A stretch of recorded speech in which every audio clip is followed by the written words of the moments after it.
This preview episode of Watch Out for Fireballs is brought to you by our patrons. If you want to hear the entire episode, you can join them. Head on over to patreon.com/Duckfeed.tv. Thank you.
My name is Gary Butterfield. My name is Cole Ross. And you're listening to Watch Out for Fireballs. It is a Games Club podcast. And this week we are talking about Deathloop, which is an immersive sim developed by Arkane and published by Bethesda for the PS5 and PC in 2021. Yeah. It's Dishonored 3, pretty much. Yeah. It's we made it to Tivia. It's in the we'll talk about it. We will. Yeah. It feels like we've been here before.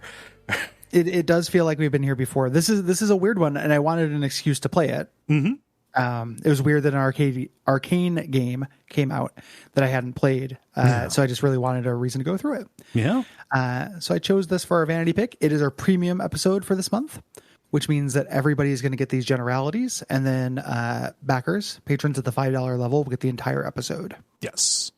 Yeah. So in this game, you play as a man named Colt. He wakes up on a beach with amnesia and quickly finds out that he is stuck in a time loop on this island called Black Reef that is just filled with the worst people imaginable. It's Kill Asshole Island, you know? And then it's also, I didn't put this together until like way late, but this is kind of a Fyrefest game. With all these people being tricked into paying a lot of money to come here to this paradise and it being like awful. That's really good. I in the notes later, I made a comparison to BioShock. I thought like, oh yeah, this is kind of BioShocky, right? Yeah. But Fyrefest is that is a very poignant comparison. That rules. Like one of the Minion people were just like, I can't believe I paid so much money for this. And I'm like, oh shit, like, no, this is exactly that. And we called this an immersive sim. There's a lot to this. So I think this is going to be kind of a beefy generalities because this is a weird game. Yes. It's a real genre blender kind of thing. So you want to escape, you have to break this time loop that you're in. There are 8 visionaries. These are the main psychopaths on the island. And they are tied into the time loop through pseudoscience. Mm-hmm. They each have their own little domain, and you have to kill them all in one loop. So the game is doing these kind of shuttle runs, almost like a roguelike, but it's not very roguelike-y. Yeah. As you gather information and resources that carry over from run to run to gain the knowledge and put the dominoes in place to do the perfect loop. Yeah. This is kind of a detective game a little bit. It's so many things. It's a really complicated video game. And I don't think all those parts work together perfectly. Nope. Like it's a little messy. Yeah. I mean, it's a lot messy. The parts that work are really, really good. And the parts that don't are pretty, incongruous. Yeah. Pretty tiresome, I would say. This is not my favorite Arkane game. Although there are things to recommend this. The highs are incredible, I think. Yes. And they're at the beginning and the end. Yeah, for the most part. And there's a middle, and we'll talk about it. We'll talk about the general arc of like the experience. It's also going to affect how we talk about this because we're going to focus on putting the pieces together for that perfect loop because that's the closest this has to a single player campaign. Mm-hmm. It's not necessarily the intended experience. Right. For the game. It's complicated. Everything here is in first person. You're going to be immediately familiar with this game if you have played either Dishonored or Prey. This leans more closely to the Dishonored side of things, although it does have the open-ish kind of like world structure of a Prey, you know? You're not going from stage to stage, level to level kind of deal. Yeah. You have 3 guns you can carry. You have a gigantic fuck-off machete. It's like a kukri or something, yeah. Yeah. And then you have a kick, a very infamous kick. In the game, there's an interesting development story behind that kick. We'll talk about that. Oh, I didn't see that. We talk about development. Yeah. Yeah, I watched a no-clip documentary. Oh, nice. About this, and they address the kick. Because it's an Arkane game and because it's an immersive sim, you also have superpowers. You get these from slabs. You generally take these from visionaries, and these are repeats from Dishonored or Prey, basically. Yeah. The only one that is kind of different is the Havoc one, which I don't think there is a really a version of that, and they behave a little bit differently. Yeah. But generally, these are things like Blink, so a short-range teleport, connecting enemies together so they share a fate, making yourself invisible, things like that. Yes. Yeah. And these and also your weapons and yourself can be upgraded with items that you find in the environment. So your weapons and yourself can be upgraded with things called trinkets. And these have different ratings. So there are gray ones, there are blue ones, and there are purple ones. And there are a handful of effects, you know, for weapons. It'll be like, this improves your accuracy. This will impart some penetration into your shots, things like that. Personal ones, like you always start with a double jump trinket, which is nice. And you can also find stuff that lets you kind of do these game breaking synergies. You know, there's one that makes it so that standing in poison gas will heal you. And there are weapons. There's a weapon that can create poison gas. So you can create these little healing clouds that are risk reward, because if you stand in them, you also risk getting blown up if somebody shoots the cloud. Yeah. There are also unique elements to these weapons. So there's like trinkets you can get to add to them, but they can also just do a unique thing. These kind of function as the bounties you'll have in what I can consider like phase 1 of the game. Yeah. As you're collecting powers and collecting an arsenal. The visionaries that you kill to get the slabs, if you get the slab again, you get little upgrades for them. Yeah. You can equip 2 at a time, and these that's random what order you get them in. Yeah. But these are really transformative. Yeah. So these are things like, you know, you can blink, but this allows you to do the mid-air blink from the DLC from Dishonored 1, or the one I ended up getting the most use out of, weirdly enough, was invisibility doesn't count down if you're staying still. Oh yeah, that plus flicker. Where you can shoot without having your stealth blown. I mean, I'm really surprised that made it into the game, honestly. It's pretty broken. Like there is a power arc to this game. Yeah. That I end up actually liking, despite the fact that there's a weird treadmill section in the middle. Yeah. And we'll get to all of it. Yeah. And we talked about the trinkets. We talked about the weapons and the fact that you get these augments and stuff, or the upgrades. You're going to be repeating a bunch of stuff. I think it'd be pretty important to lay this out as we describe these mechanics. Just kind of keep in mind that you are going to be doing a lot of stuff over and over and over again. It is intended, and the thing that's interesting to me as a fan of this developer is the way that they try to make up for that, or try to keep that interesting. And it's a failure at that, but it's not an abject failure, right? In my opinion. Like, there are things that they did to make that repetition go down more smoothly, and it's just it's like tastes that don't taste great together. You know, like they're really neat on their own, but they don't always work, and they don't work for as long as they're meant to. Like, this can be the longest Arkane game. Yeah, it definitely overstayed its welcome for me, but yeah, I definitely have an irritation point that I hit in this. Yeah. It being an Arkane game means that you can approach situations as you like. So you can, once you're powerful enough, once you build up this arsenal, you can go in guns blazing. Up until that point, stealth is very important because you're pretty fragile.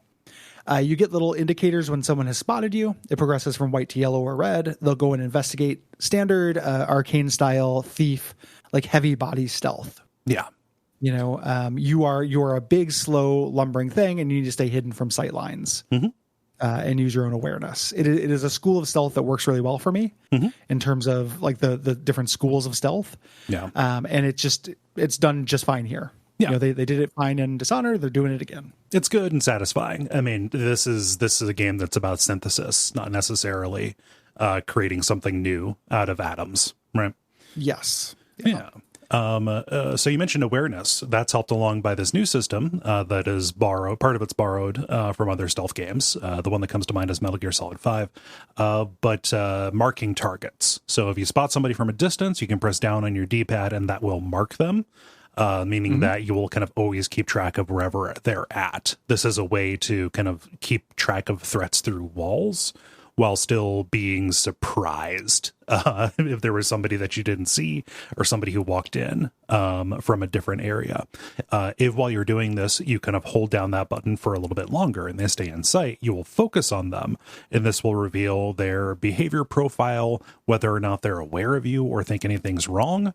And their loadouts, kind of showing, okay, this person is carrying a melee weapon, this person's carrying a shotgun, etc., to kind of help you plan your little predator or avoiding strategies, right? Yeah, I really like this. Yes. Previous games usually will have a see-through walls ability, which is always a little bit overpowered. This changes the way you play. So when I would go into an area, getting a good sightline vantage point initially was very important to mark all the targets, and then eventually became very important to have a sniper's nest to clear them out. Yeah. That was a very satisfying progression. Enemies don't leave corpses. They loop out. They do leave a little anomaly on the ground that enemies will investigate. Yes. At some point. After a while, these will disappear, but for a while, they provide a corpse. And that's an upgrade you can get as well, where they do not provide this little shimmer. Yeah. That alerts enemies. Yeah, but you're not, killing somebody and then finding a place to hide the body. I think that's a pretty big signal, like right away, that the game is not placing a real emphasis on non-lethal takedowns, you know? Oh, yeah. Yeah. Like, in the body of work of Arkane, this is, I mean, again, it's fascinating, right? Like, these are games I paid a lot of attention to.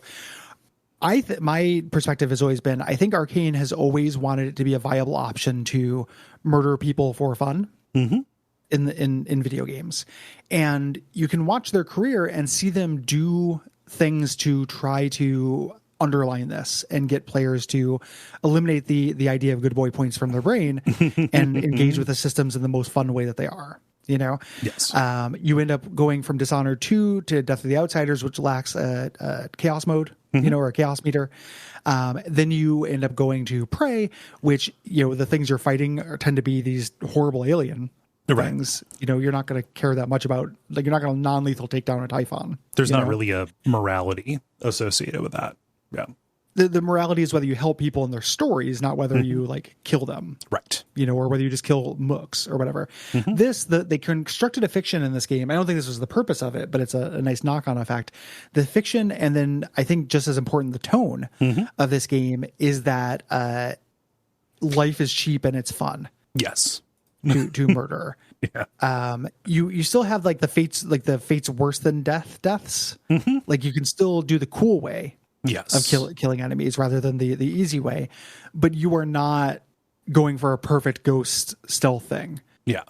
For these, and I really appreciate that. Like I never liked playing these games as somebody who's like, cares about these monsters. Yeah, they're all pieces of shit. Like they made the world crappy and made the people shitty. I'm playing a video game. Yeah. No. So just the fiction is here, like you are not a spy who is bent on revenge. You're an assassin, and you're going to die. They're going to die. Everybody's going to die. Life being cheap is a good way to put it here. Yeah. And it's fascinating to me. And I wonder whether there are people who, liked on a level their previous games, but struggle with this because of that. Yeah. I've talked to people for whom Dishonored is a game that you reset if anybody dies, because you were just trying to do what they feel the game is communicating to them is the optimal path. Yeah. Like this is the highest mountain, I have to climb it. And somebody who scoffs at that attitude in a general sense, I think it's interesting they designed a game in which that's impossible. Yes. And probably that might account for some of the, let's say a non-zero portion of the negative response to this, most likely. Yeah. It's interesting though too, because we'll talk about that. Like this game did real well. Mm-hmm. But it also has people yelling at it. It's a fascinating fucking game. Yeah. Just like in Dishonored and Prey, there are security devices. You have cameras, you have turrets, you have field disruptors. Field disruptors will disable any slabs in them, specifically your respawn, which we'll talk about here in a second. All of these can be hacked from a distance. You start the game with something called a hack-a-majig. And this can be modified with some personal trinkets.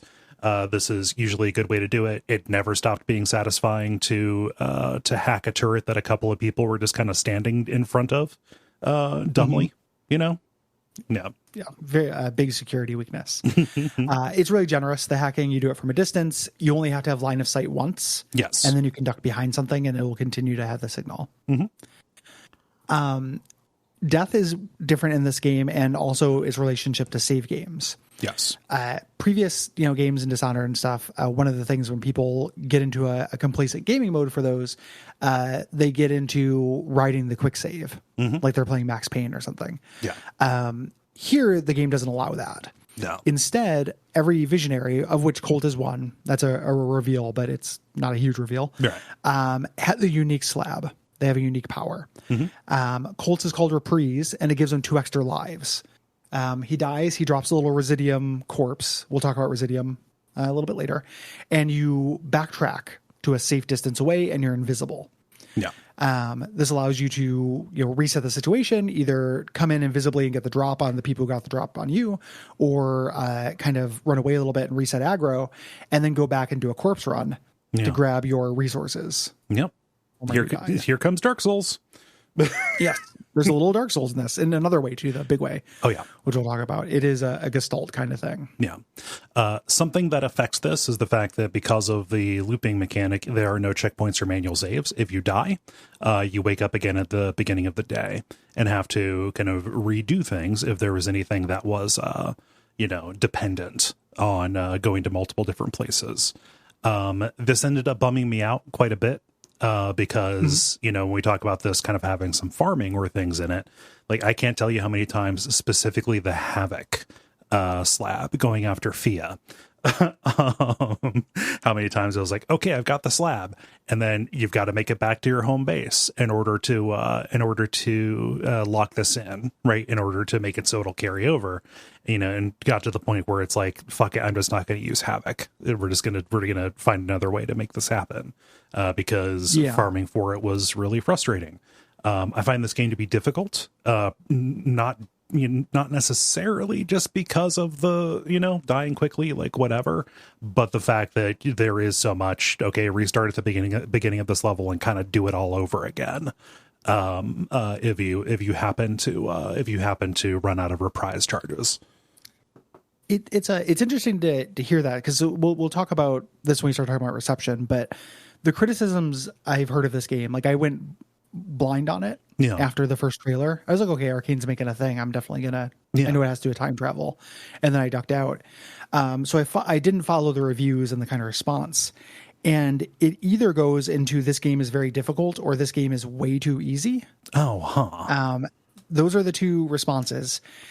I feel like I had a really ideal experience with it, but over too much time. Because I experienced it that way when I started, and I had what I think to be the intended experience of eventually getting to where I am the master of all 4 of these fucking domains, and I can get in and out like nothing. Yeah, it got to the point where like I would have an evening to kill before the next day. Like I had to do something the next morning, but it's evening, and I'm like, I'm just going to go grab an upgrade for my invisibility slab, and I could do it in 2 minutes. And then just make it back, no problem. I just knew the route. Yeah. And that was immensely satisfying. The rub is that took longer than I think was proper. Yeah. I spent too much time in the this is frustrating zone, and I have to kind of relearn this and take it really slow zone. when I got to the, like, I'm a fucking master of this part, that felt great. Oh yeah. And I think that that's an intended effect of you spending as much time in these areas and seeing them from all these different angles. We'll talk about when we talk about level design stuff in this game, but this is a thesis and kind of a final exam for the company for level design density. Yes. This is as dense as they've ever been. Mm-hmm. And part of the intended satisfaction of this game is mastering a very complicated zone of interdependent variables.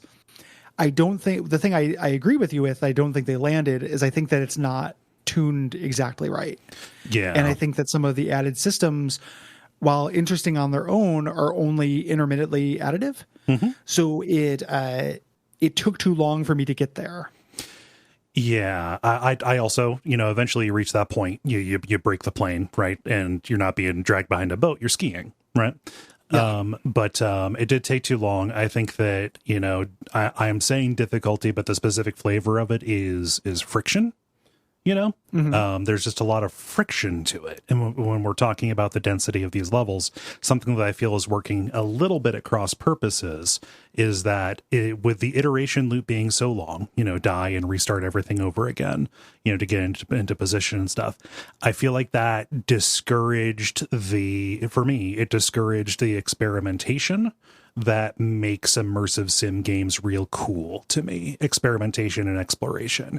It made me, let's say, very conservative when I was first approaching these spaces. And that was a feeling or an approach that, however empowered I got, was kind of always there as a residue to a certain degree. Right. So it was one of those things where it's like these systems worked at cross purposes to me and kind of took a little bit of the shine off of what is some of the appeal of the genre, which is fucking around and, experimenting, trying stuff. Right.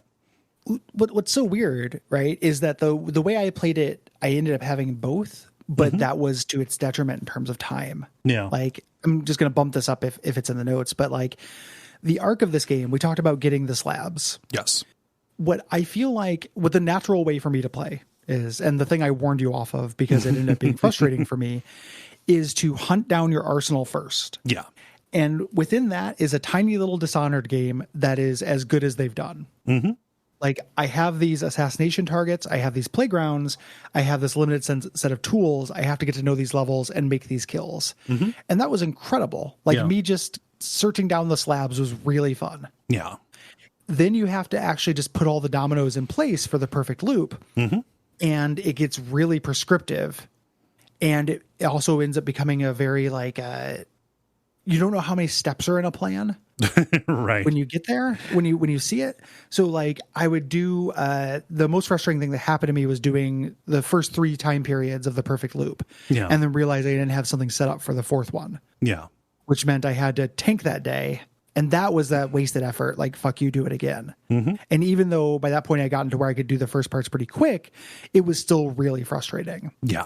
So like, I think this game contains the immersive sim playground expressive play thing. It just doesn't only contain it. This is like a masterclass game in terms of subtraction by addition. Yeah. I think. Yeah. Or a master example, rather. What like what you're describing, that perfect Dishonored game, I'm saying that I didn't necessarily get that because part of that again is experimenting and failing and having a net that will kind of take me back and make that loop a little bit shorter. The actual structure of the game with the the long loop that starts you at the beginning of the day and adds menu text kind of in between it and stuff. That's what forced me to be more conservative, not necessarily the absence of that really cool immersive sim stuff that you could get. Right. Yeah. Yeah. Yeah.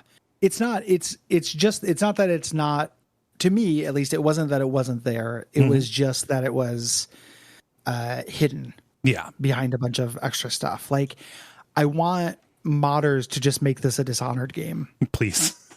turn it into levels. Give me please. A quick save and keep the levels, keep the targets. Mm-hmm.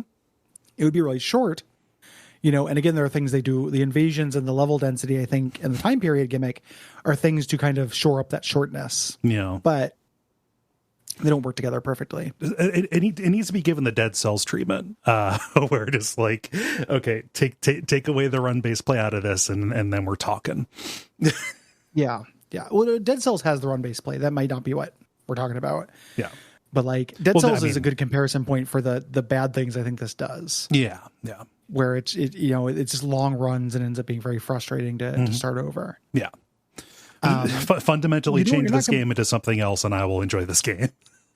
Yeah. It's got it's not even change it. It's just wheel it back. Yeah. Because it contains that thing. It's really strange.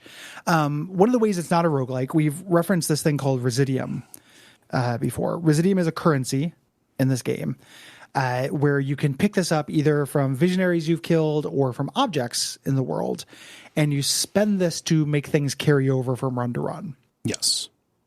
So early on, this is a huge drag because this is a rare resource. And then later on, it's a drag because you have no need for it. Right.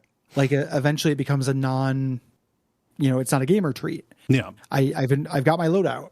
I have no needs. I have my loadout. I have my backup loadout. I have my loud loadout and my quiet loadout. Yeah. Yep. I have no needs. That is a bummer. Yes. I like that there's a way to carry things from loop to loop. If you didn't do that, I think that would be too frustrating and you wouldn't have that ascension of power. Right. That is pretty satisfying. But it ends up being like early on. So here's it. Like you start out with that double jump thing. You ordinarily wouldn't want to infuse that, but you get a new one every day. So early on, it's kind of a hack to infuse that because then you're getting you're making an investment where you're getting 2,000 Residium every day because you get a second copy of that thing. Yeah. So you spend this early investment and then you get like this little dividend. And when I realized that's what I was doing, I had to realize, what the fuck am I doing? Like I'm getting a dividend.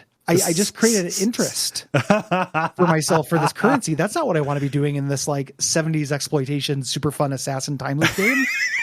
Like I shouldn't be doing banking. It's so stupid. Yeah.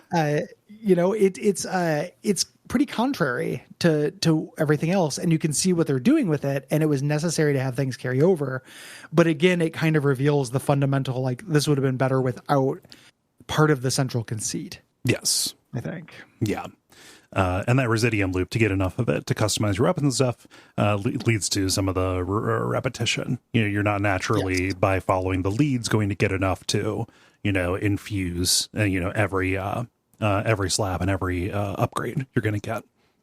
It's a weird, like, the game versus the gamer moment, too, because if you ignore the Residium loop, like, if you never grind for Residium in this, you'll eventually get enough. Yeah. Like just following the stuff, you'll get enough. It just won't feel real good. And as somebody who plays a game, one of the gamer instincts that I cannot shake off is wanting to get my final kit set up. Yes. Before I start doing stuff. That's up there with like not using consumables and always going non-lethal as I think probably gamer mistakes, but it's one I can't shake off. I hate seeing waste. Yes. In a game. This game does not do anything to make you not think that, make you not do that.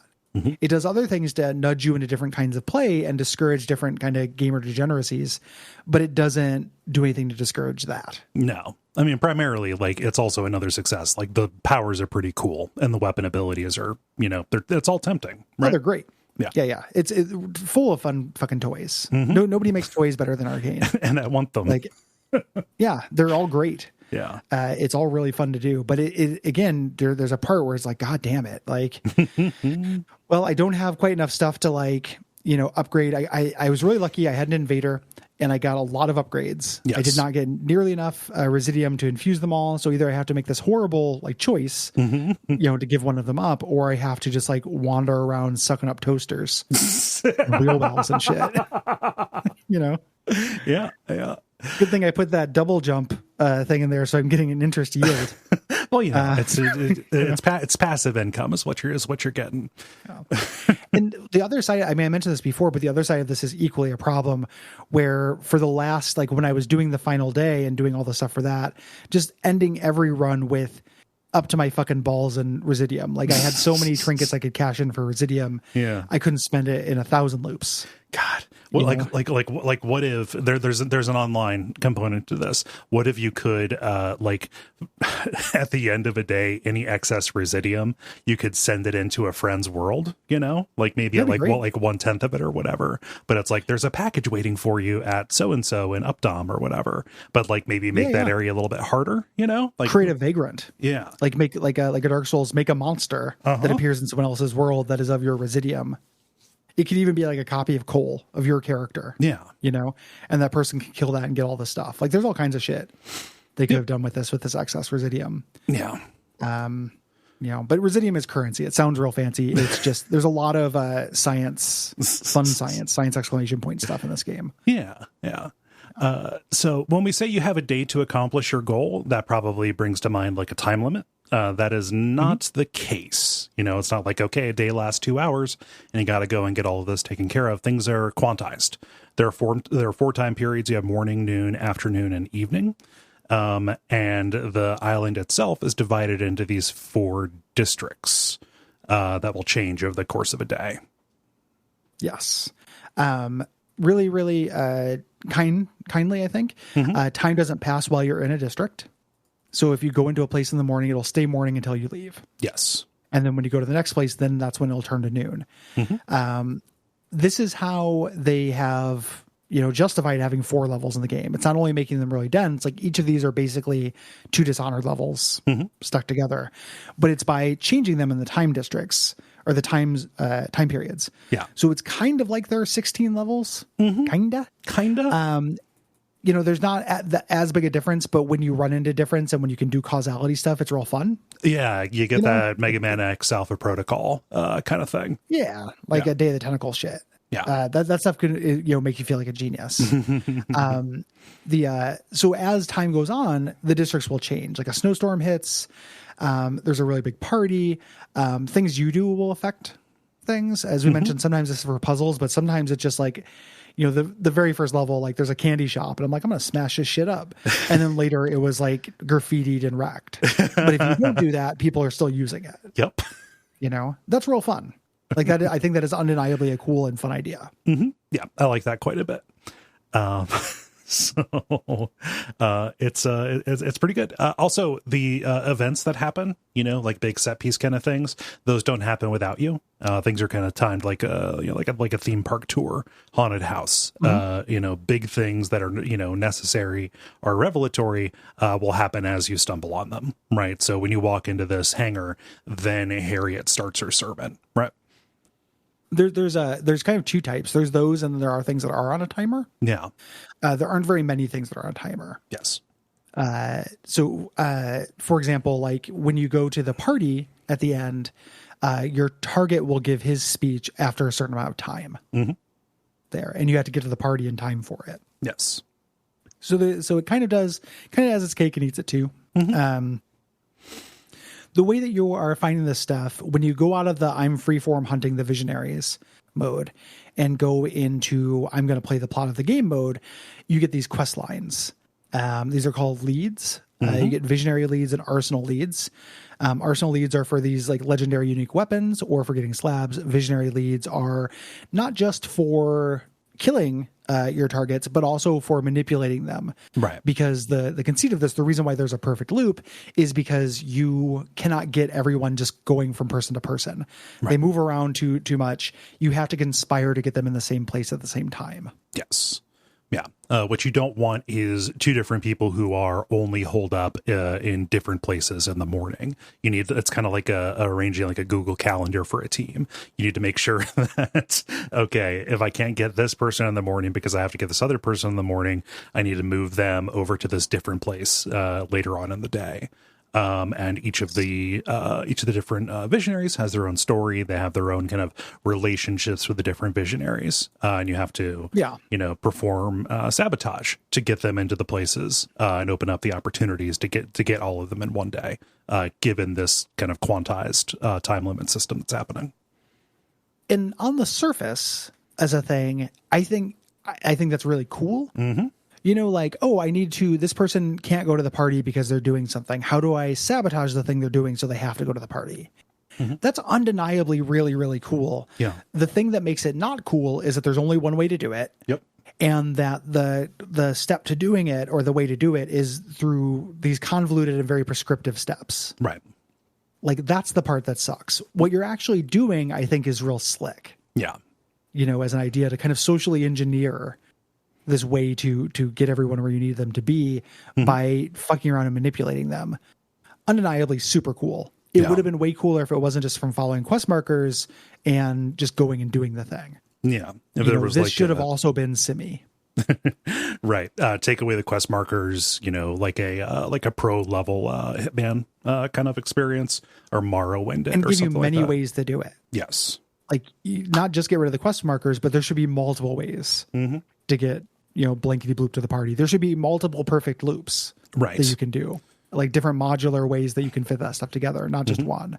And who knows whether that was a function of time, or whether that's something that was too complicated, or they just had no interest. Who knows? I don't want to Monday morning quarterback them too much, but that would have done a lot. I mean, it's something that makes this feel a little bit like it is in the face of the Arkane immersive sim kind of tradition, right? If you walk into this, you know, with an expectation that this is going to be expressive on the level of a Dishonored or a Prey, then you're not going to find what you're necessarily expecting or looking for in that case, right? In the plot. Right. Like, you can find it on your own as much as you want. But when it's time to buckle down and beat the game, Right. you can't do it. You got to do it the very specific way. Yeah. Yeah. When you're going through this, getting these things that are leads, you're also getting notes, computer conversations, audio logs, eavesdropping on conversations, things like that, to get information about the story and world. And this is a mileage may vary kind of thing too. But I think this really works. Yep. I love the story of this game. I don't necessarily love all the parts of the tone, Right. but they're very in all of the dialogue. But the actual plot of this, I think, is incredible and really compelling. Yes. Good mystery. I was really super good mystery, super cool concept. You know, Timeloop Fyrefest is a super cool concept. All of the emotions that come from the ending, Yep. and stuff. There are a lot of like weird, high-minded sci-fi horror ideas Yep. that are part of this, and a lot of Michel Gondry movie-esque, like, you know, what logically follows after this when you take real people and put them in this sci-fi conceit. Yeah. You know, and you're going to find tons of it, and it's all off the beaten path. Like, there's still that Dishonored magic. Like, stumble upon the people who are like firing the dude out of the cannon. You know, like, of course you do that if you thought you were immortal. Yeah. And then you can change the trajectory of the cannon and go where he landed at a different time period and pick up his fall damage trinket. Yep. That's so good. Like, that's so fun. Like, that these people would be those kind of dipshits. Yep. Because of course they would. And that you're able to interact with it in a way that feels really clever and deals with the time mechanic. Yeah. Really well. Like, you have to know the geography of the island to know where they're going to be. All these things. That is so good. It just, I want it to be that, Yep. you know, just again, subtraction by addition. Please. Yeah. Yeah. No, I just, I love that there were questions that I had about, like, okay, why is it like this for me, but not? And then those are addressed. They thought the implications of a lot of this stuff through. And Yes. the quote bad ending of this, I think, is amazing. But Yeah. Well, the bad ending is the good one. yeah, Like, it's very specifically like they reversed them. The good ending is bleak as hell. Yeah. Especially with, you know, the implications. And I kind of like how bleak it is, but it's fucking weird. It's weird that they, you know, Joy-Can, give me the Joy-Can. You know, it's doing the thing that I've always wanted from a game, which is like, hey, maybe immortality and the Joy-Can would be all right. Yeah, this game agrees with me. You know? regardless of the circumstances. Yeah. Yeah. So let's talk about the multiplayer and one of the other Dark Souls kind of comparisons to be made here. I swear we're not just being tiresome by making that. You know, there are invasions It's cited. that happen here. Yes. Yeah. This is a cited influence. There's multiple cited Dark Souls influences on this from the developers. Yeah. Your other character, the other main character of this game is Juliana. So you have these two cool kind of 70s exploitation characters. Juliana will spawn into your game. You can play online, and this will be another person. She will spawn into your game to hunt you. If you play offline, she will just show up every once in a while to hunt you as well. This is adds a lot of unpredictability to that repetition. So we talk about things that they did to try to shore up the fact that there are only 4 levels that you're going to be running in place a lot. This is one of the things they did. Like, yes, you're in a level and yes, you have the same goal, but there's a human hunting you. Yeah. Really cool idea, right? Like undeniably a cool idea. That is so contrary to me wanting to like read lore notes and find these little, you know, these tiny little tableaus of like people doing fucked up shit because they're immortal rich kids. Like it's fun on its own. Like when I was playing the single player when the AI Julia invaded, that provided a lot of fun moments of like the ideal circumstance. I'm doing well and this throws a wrench that I have to improvise around. Yeah. I played online a few times, not when I was trying to advance the plot, but just to check it out. And that was really cool. It was really fun to, I won some, I lost some. I played as Juliana a bit. I won some, I lost some. I don't think this game has a huge multiplayer scene, so it's avoiding the Call of Duty, like everybody has solved the meta and there's just one thing you do. Right. And that kind of cat and mouse in a world that's created with this kind of density where your success is at least partly influenced by how well you have digested and read this level is a really cool idea. Very much so. During the process where you are trying to learn these things, where you are trying to accomplish very specific kind of goals. Maybe, with only 1 or 2 reprise things left. It's making me sound like I really suck at these games. I'm not great at them, but yeah. But like, just like, and then she shows up and, scotches the last 40 minutes of play, probably. It's like, not today, not right now, Juliana, please. Maybe. It's miserable. Yeah. Like when that happens, it's miserable. Or when you were just trying to get story shit. Like I'm trying to enjoy the single player of this. Yeah. Like I think that like there's kind of multiple games contained within this and they should never have been blended. Like playing this with just the AI Juliana works. Yeah. It can still be kind of like fucking Juliana, but you can avoid the AI Juliana because she's stupid. Yeah. And there are advantages to killing her, which kind of short circuit that Residium grind. Yeah. You get random slabs or slab upgrades, tons of Residium and really good trinkets. And you can break sequence with this and get slabs before you kill the target or get unique named weapons. My first Juliana kill that came in was an AI Juliana who happened to be carrying the sniper rifle. Oh, wow. That you can get in this, which is great. Yeah. And getting that early changed my playthrough. And that was entirely that was my version of the game. That wouldn't happen to anyone else. Yeah. It was a really memorable moment. Wonderful. Yeah. A lot of times I would just be, okay, I got to do this step of the perfect loop. Fuck. Like Juliana invaded. I have to go do this little chore before I can just continue checking this off my list. Yeah. Well, this made it much more fun to just invade as Juliana and ruin somebody else's day while getting the fun kind of stuff. But then as Juliana, you don't have other people trying to kill you, It is very different. It is asymmetrical in interesting ways. Yeah, I don't know. Like if there was a way to just mark, like, yeah, I want a human Juliana, or I want a Juliana at all, and just you can go in mark and if you want expect a it. human. Yeah, but you do have that. But just saying no Julianas, which is contrary because it's a huge selling point of the game, and really exciting stuff happens, and it's part of the fiction. It's like an integral part of the fiction. Yes. That this is happening. It's a unique selling point. So it's just the way that it interferes with your actual play is really frustrating. Very much so. And just very dissonant. Juliana also has a unique power that you can use when you are her. It's called Masquerade. It lets her mimic other people in the environment, so she can kind of mill around with a crowd of people who you're presumably avoiding to get the drop on you.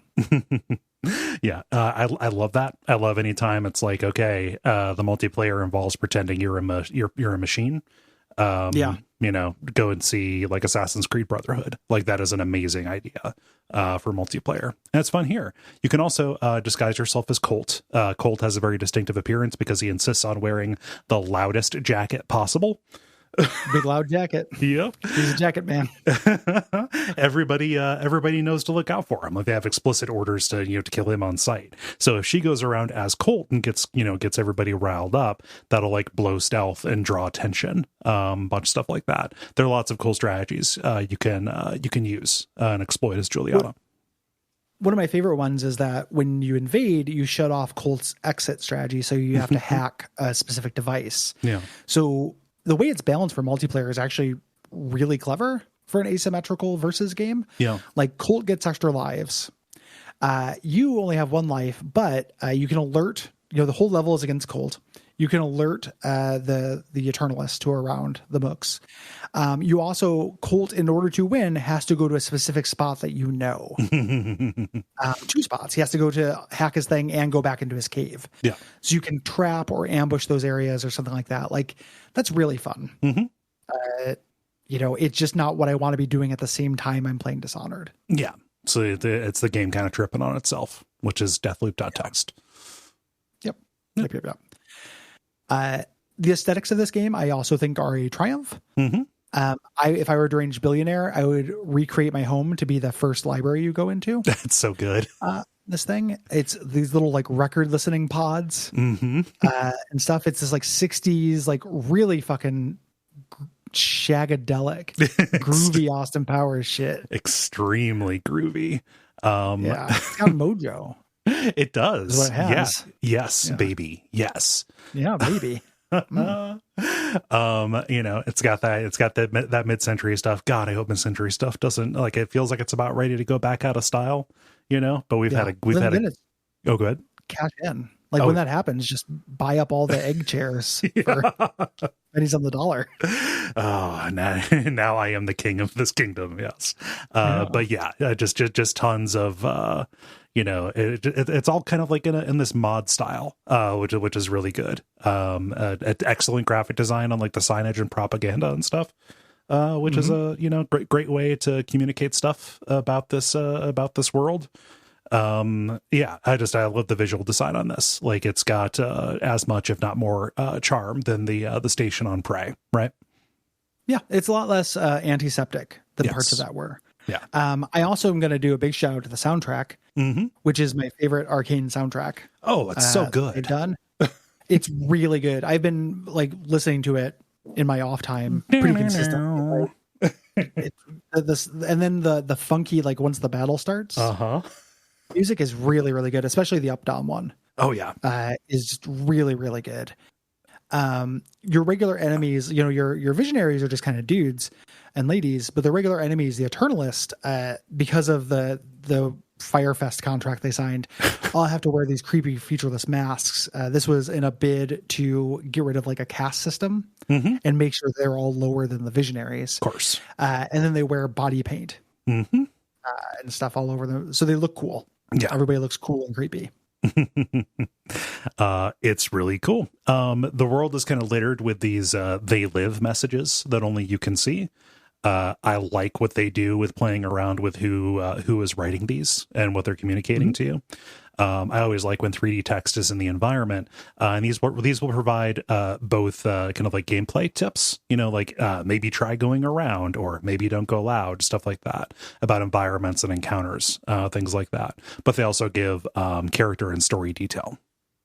Yes, about your history with these characters. Yes, usually what you have. My favorite touch with these is that after you complete an assassination and you're walking back towards the rest of the level, you'll get these like snarky little asides about shutting up some one of these psychopaths. You kill the gamer guy and one of them is just wasted. Wasted. Game over. His base belongs to you. Stuff like that. Like it's real fun. Yeah. And these are cool in the story. Like what these are is cool. Like all great environments, this belonged to another culture. Like this has a history, which I think is a secret to making an environment cool. Yes. There's an organization on it called Aeon now, and there was also a Project Horizon that was on there as well. So there's multiple layers. Yes. And the flavor of this game and a big part of the story is learning those two different cultures, the Aeon program, which you were here as part of, and Project Horizon, which you were here as part of at some point, and just see how it is these people are assholes, how their kind of noble mission ended up being degraded and perverted either through time shenanigans, which we'll talk about, or just through these people being absolute shitheads. Yeah. You got bad minds behind this. And Arkane is good at making really horrible people. Oh my God. Yeah. You said on Dorsey? Oh, the worst. Are you oh my fucking kidding me? I'm here to change the world. Yeah. That's fucking worse. Oh my God. Just like him, he's real emblematic of it. Like all of them are egomaniacs and, psychos in their own way. But Alexis Dorsey, as kind of the last and hardest kill of these to set up, is a really good thesis for like what is wrong with Eon itself. Oh God, the fact that he styles himself after a wolf and his username in the Shadowrun style chat logs is Alpha Wolf 69. Yeah. Yeah. When he shows up, when he first appears, like in front of you, like, what's up, sluts? And it's like, oh God, it's the fucking worst. Oh God, it's just an entire island populated by the Bad Place crew from the Good Place. Kill Reddit Island. It's really, their people suck. The dialogue itself, and one of the Arkane double-edged swords is also your heroes. It took me a long time to like Colt and Juliana. Okay. I came around, but it was hard won. Like I was pretty annoyed by these like real too cool for school characters for a while and their quips. Yeah. And I grew to like them, but it took some time. I was kind of on board. I saw the whole thing as being overtly stylized. It didn't bother me that their dialogue wasn't naturalistic, right? It was fine. I kind of went into it feeling like, okay, this is going to be a Tarantino thing, and then just adjusted my expectation accordingly. So I think I came around to it quicker. It ended up making it like I like their relationship. Yes. Again, this all plays into bad ending stuff, which we'll talk about in a couple hours. But I ended up really liking it. It works. I also, just while we're talking about aesthetics, I love the animated cutscenes that play after you make a big discovery. These Catch Me If You Can woodblock print style, little animatic kind of things almost, just kind of summarizing what you've learned, showing a cartoon version with lots of like symbolism and stuff about how you're going to take these people out. That is all just like a nice little bow put on some of this. Really neat animation. Yeah, looks good. So this was announced for a 2019 release, but it was announced in 2019 for a release in 2020, but was delayed because of COVID. Of course. Dinga Bakaba, who's one of the directors, is the one who's primarily featured in the NoClip documentary I watched. Talked about the idea here being an inverted Cluedo. Yeah. So you are the killer. You have to figure out where and how to do it. Yeah. As opposed to figure out who the killer is. Right. Arkane itself makes no secret about kind of harvesting ideas from Dishonored and Prey. It'd be weird if they denied that. Blink is in this, but this is an effort to kind of refine them and put those kind of ideas into different contexts. Right. Yeah. I don't want them to ever stop using their ideas because there aren't that many games like that. If we can have a Call of Duty that plays identically every year, we can get an Arkane game every 3 or 4 years. Yeah. Play similarly. They had non-lethal takedowns in this game that were part of a complicated melee system. And they replaced those with the kick because of lag. It was a multiplayer concern. Okay. So like you had blocking and parrying, and parries would not work with the lag. Blocking did, but it made everyone really boring. Like everyone would just, block every hit. Yeah. So they said, what is the most bombastic thing we could replace this with? And then just kept making the kick stronger and better. Because it was just really fun and tested well. And they said, oh, we're the team that made Dark Messiah of Might and Magic. Let's get them kicks in, baby. Yep. And it's a great kick. It's a real good kick. It's powerful. Yeah. Oh, God. When it tutorialized kicking somebody over a railing, I was like, I'm back, baby. I'm back, baby. Get in the ocean. Rich kid piece of shit. Oh my gosh. they agree with me about non-lethal takedowns as well. So they have this melee system. They also were just like, hey, this makes people play Dishonored played in a boring way. Let's get rid of that. Yeah. Good on you. Yeah. There's one by history. Nice. There's one concept here that was actually specifically made for Dishonored 2. Alexis's party that he holds, kind of the masquerade. They were going to have a level like that in Dishonored 2, but they figured that it was too similar to the Lady Boyle mission from Dishonored 1. Like, we don't want to kind of reuse the same idea in the same series. Let's wait it out, keep this for a later one, and put it here, and it's a good idea. Yeah, it's sufficiently different from Lady Boyle. Yes. And is a real, like really good show-stopping set piece. There's a fucking meat grinder, dude. Yeah, it's great. Like that part, when I figured that out, I just hung out and listened to the podcast version of that scene. Basically, it's really good. Yeah. It's one of these things where, like, this is kind of getting into final thought stuff, but it's worth mentioning. Like, I have a lot of problems with this game. The things that are good are so goddamn good. Yeah. Like, I think people should play it. You just have to adjust your expectations. Like, it's not this dynamic thing where the multiplayer and the time loop thing works perfectly. It's Dishonored 3 with some cruff. Like it, and if you've been waiting for Dishonored 3 like me, like it's really good. Yeah. That cruff is a problem. Like, if it's on the plate, it has to be judged, but it's still good. Agreed. Yeah. There are so many cited cinematic inspirations for this, obvious ones, Groundhog Day, Edge of Tomorrow, stuff like that. Or you've got, Dark City, etc. But just there are way too many to name all of them here. This is a very cinematic game, at least in style. Cosmic Gumbo. What's that? It's a Cosmic Gumbo. Oh, of course. Yeah. We were joking about that day or the other day. This was well received. I think that the fact that this was a PS5 exclusive, maybe didn't necessarily like overall help. I can't say that, but definitely kind of changed some of the tenor of it. At least console exclusive on the PS5. But critics' complaints, echo kind of some of the stuff that we've already said. It was pretty divisive while still kind of landing in the upper 80s as far as like aggregate scores go. Yeah, it won a lot of awards. Yeah. Like, by no means is this like a very controversial game. Right. It won those awards, I think, and part of the reason why it reviewed really well is because the hook and the beginning of the game are so irresistibly cool. And we've talked about this before, but reviewers don't always spend as much time with something right as they do. So a lot of things that make really great first impressions do really well. I think this is a real mixed success in general, but I'm not surprised that it did well. And I want it to do well because I like this company and I don't want to turn off the spigot. No. We do not know how successful this was for them. When I was searching up scenes and things I missed on YouTube, there's some YouTuber who was like, Deathloop killed Arkane. And I was like, I'm sorry, was there news I missed? Yeah. It's and I clicked on it and it's just some, I'll just call him a juice bag.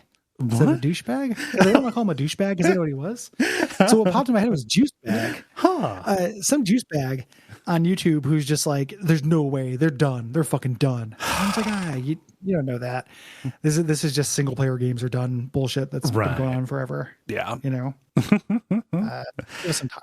Yeah, give it a little bit of time. They've already announced another title. Like, they're working on Redfall, which also looks neat.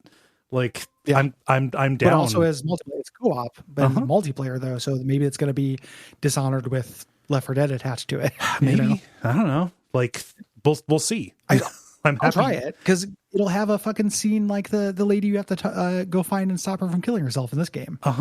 It's going to have that detail stuff because they are the best in the biz at that. Like, there's nobody better. Yeah. I don't think they make games that are not they don't have things worth seeing in them.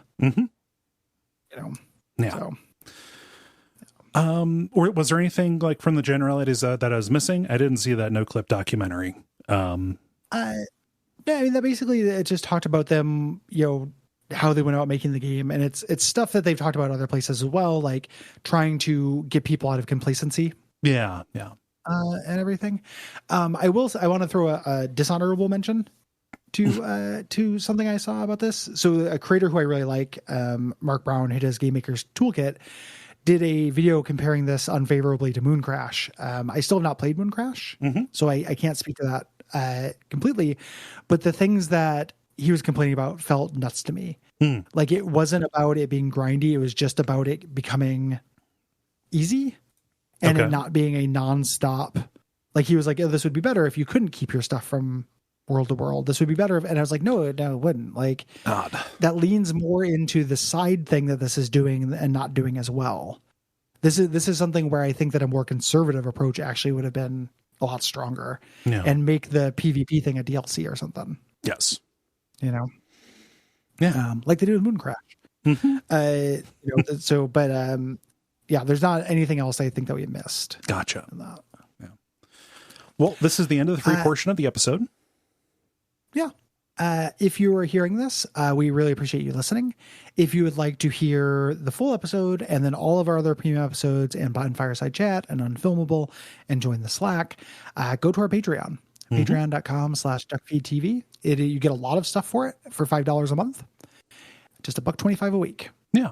And tons of shows. This will be the last of the regular Watch Out for Fireballs that is on the early release feed. We are getting rid of the early release feed if you back at that level, but not the premium one. This is just here as a note. We are replacing that with other things. There's an announcement on the Patreon page itself.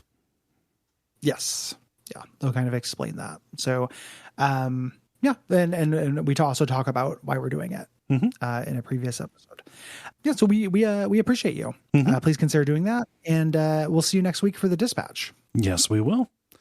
And until next time, Umbasa. Awesome.